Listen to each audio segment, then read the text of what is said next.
We continue to stay on top of this breaking news from overnight. Officials identifying 3 of the officers shot and killed after a dramatic ambush in East Charlotte. Just take a look at your screen. A CMPD officer and 3 U.S. Marshals losing their lives in the line of duty. Welcome to a special edition of WCNC Charlotte To Go. I'm Sarah French in the WCNC Charlotte studios. And I'm Ben Thompson, live outside CMPD headquarters here in Uptown. Just wanted collective grief across Charlotte and really beyond, in the Carolinas, across the country. 4 officers dead trying to protect our community, and 4 families whose lives are going to be changed just forever. And this morning we are getting some new details about the suspects shot and killed by officers. We now know CMPD says Terry Hughes Jr. was wanted on several felony charges out of Lincoln County. The dramatic scene leading to a total of 8 officers being shot. The horrific scene unfolding just about 16 hours ago when gunshots erupted in an East Charlotte neighborhood. They bust.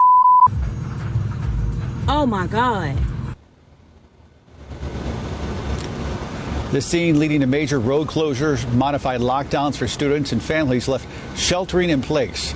We have live team coverage this morning. Kia Murray and Destiny Richards are standing by with what we know about the lives lost. But let's begin with WCNC Charlotte's Richard Devane. He's live in that East Charlotte neighborhood near the home where this all went down. Richard, what's the latest on the investigation? I don't hear anything.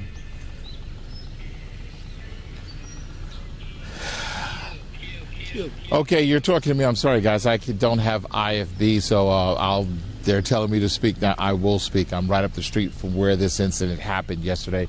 I'll step out of the way, let you see as police start to take away the crime scene tape. You see a big truck pulling out of where all of this seemed to have started yesterday. It all happened about 1 o'clock, a little after 1:30 yesterday. As you see, police still removing this tape. They've been walking around this morning, still preserving the scene, collecting evidence. Of course, they'll go over this for the next several days. As we look at video, this was the scene yesterday when all of this unfolded. Right here on the 5000 block of Galway Drive, officers came to serve that arrest warrant. The task force, I should say, came to serve that arrest warrant on Terry Clark Hughes Jr., the 39-year-old. They wanted him for possession of a firearm by a felon. According to the police, when officers approached the house, that's when Hughes opened fire. Officers were able to return fire, killing Hughes. But as they approached him, according to Chief Johnny Jennings, says that someone from inside the house started shooting, and that wounded several other officers. Of course, those officers were rushing to the aids of those first initial task force officers who had been wounded. After a tense standoff with the 2 women inside, the police took them away for questioning. It was a 17-year-old and a woman, two women, and one was 17 years old, I should say. Of course, this is, you can well imagine, leaving everyone numb and a loss for words. Here's our mayor, Vi Lyles. We were serving the warrant on was the individual who fired the initial shots and was deceased in the front yard at the end of all of this. We're trying to determine now what exactly occurred inside of the residence. Yeah, and that was Chief Johnny Jennings, I should say. Basically, the mayor said this is a time that everyone needs to pull together and come together as a community, supporting those folks who protect us. Chief Johnny Jennings, as you just heard, said that he is still have those 2 women in custody at the LEC Center, talking to them, trying to determine exactly who was responsible for those shots that came outside of the house that injured and actually killed an additional officer, that CMPD officer. Of course, that's something that we hope to find out later today. We hope to get updates from police sometime this morning. When we do, we'll give you that information both here as well as online. We're going to now walk up the street, just like some of our colleagues are, try and talk to some more neighbors and just get more of a feel of what happened. But as you can well imagine, anyone who lives in this area, I spoke to one woman off camera just a little bit ago. She said she just heard a barrage of bullets. She said when she started seeing officers carrying officers out, that's when her heart just left her body. She said 2 scenes that too many people are too devastated to talk about. We'll have more throughout the day, but for now, we're right here in East Charlotte. This is Richard Devane. Send it back to you. And Richard, that is understandable that neighbors would feel that way. For some context, that for those of you at home, those two women inside the house that Richard just alluded to, when they were taken into custody, they were taken to the building here behind me. There's a door just off to the right of me where police will bring in and bring out any sort of suspects or people of interest, and they will do the interviews inside that building just behind me. In the meantime, neighbors, as Richard alluded to, they are catching their breath after what was just a heart-stopping day. And we can tell you 4 elementary schools will be welcoming students back into the classroom after the gunfire forced modified lockdowns for hours. WCNC Charlotte was able to talk to some of those neighbors during the standoff while things were unfolding. They told us police in the neighborhood, that's nothing new, but they have never heard anything like what unfolded yesterday afternoon. I asked somebody who was on the street what happened, and he said they're shooting. Somebody's shooting. So I came out and went to Shannon house to get into the neighborhood because my house is apparently in the middle of the center of all of this. So coming across Shannon house, the police stop all traffic. You can't turn, you can't come down the plaza, anything. So SWAT, everybody starts coming. Apparently SWAT is pulled into our driveway. From the cameras we can see that the police are getting out their car with their guns drawn. I heard 3 shots and I was like, all right, somebody's shooting. 30 seconds later, I heard like 7 shots. And I was like, dang, maybe they got a new gun. 30 seconds later, I heard like 10 shots. And as neighbors express their concerns for crime, they're also sending their prayers for those who lost their lives. That scene, unfortunately, turning deadly for 4 heroes just trying to keep our community safe. WCNC Charlotte's Destiny Richard picks up our team coverage. Shares more on who these officers were and the legacy they leave behind. Destiny. Good morning, Ben. Yes, we know that right now across the street from us at Atrium Main, we have 4 CMPD officers in recovery from their injuries, but 4 law enforcement officers tragically lost their lives. 3 who were part of the U.S. Marshals Fugitive Task Force and 1 CMPD officer dying from his injuries at the hospital. If you'll take a look at your screen, again, we want to share a little information about them.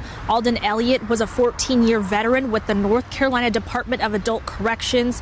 He's survived by his wife and 1 child. And Sam Ploche was also a 14-year veteran of the NCDAC.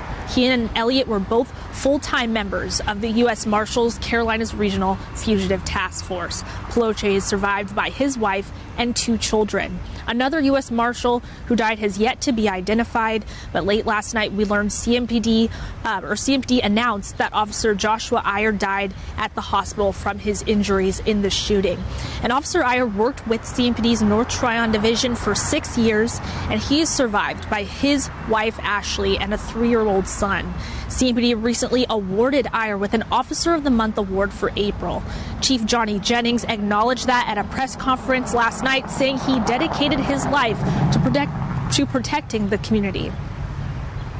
We'll always be indebted to Officer Iyer for his bravery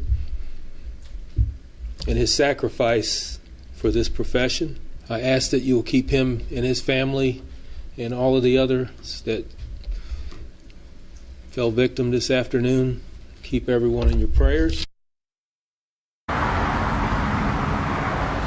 And at last check, Jennings had said that the 4 CMPD officers who were injured are in stable condition, but of course we're waiting on an update from CMPD sometime today, but I know for sure the community is still praying for everyone involved. Ben, I'll send it back to you. All right, Destiny, thanks. And for those of you watching from home right now, I know you're already chiming in. We're hearing from Joy Mott, so incredibly sad and praying for the families in CMPD. A lot of people echoing those sentiments. Something like this is very rare here to happen in the Queen City. We should say that. Kia joins us right now. And Kia, the last time something like this happened was nearly 20 years ago. A lot of us remember that night it happened. It was an April night, just like this was. The whole community glued to the trial, the eventual conviction a few years later. Demetrius Montgomery was the suspect. And it all unfolded about just a mile away from yesterday's tragedy. Ben, that's right. So I want to take you all back to 2007. That's when 2 CMPD officers were killed while responding to a domestic dispute at the Timber Ridge Apartments, again in East Charlotte. So this is officers Jeff Shelton and Sean Clark. They were both shot in the head during a struggle with the suspect in the parking lot. That suspect, Demetrius Montgomery, was charged with their murder and sentenced to life in prison. It's also been a long time since a U.S. Marshal was killed in the line of duty. U.S. Marshal Chase White, he's on your screen right now, was shot and killed in Arizona back in 2018 while serving a fugitive warrant. Deputy White left behind his wife and 4 children. Now, after yesterday's deadly shooting, of course, community reaction is pouring in for the families affected in this tragedy. A lot of people weighing in, lawmakers, agencies, and just people that are keeping up with what's going on right here at home. Of course, we're going to keep continuing to cover not just the reaction, but the details, because as of right now, guys, we have a lot of questions that still need answers. Yeah, and Ben, you were here back in 2007 covering this when these officers were killed.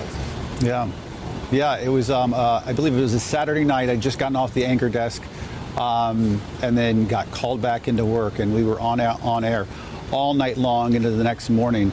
And the thing is, and we'll see it in this case, it's just the beginning of the grieving process for the city of Charlotte, because the funerals are sad. I remember covering the funeral. There was a procession from headquarters here down to Calvary Church in South Charlotte for one of the funerals. And then there's a trial, and the trial is going to be different because police say they shot and killed the suspect. But in that case, the trial took years. Demetrius Montgomery, the suspect in that case, finally put in prison for 2 consecutive life prisons. But, you know, I mean, the families and the communities where this happened, like the Timber Ridge Apartments, there's not a time I don't drive by that part of East Charlotte, and I do not think of that night 17 years ago, because it changes people. It changes families. It changes a community. It changes a city.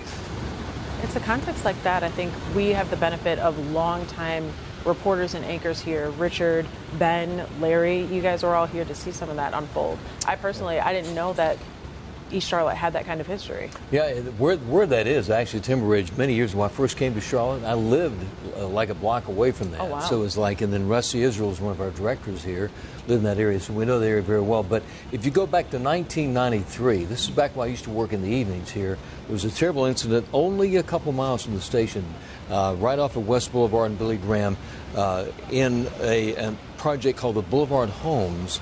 And 2 officers, John Burnett and Andy Nobles, were both killed there.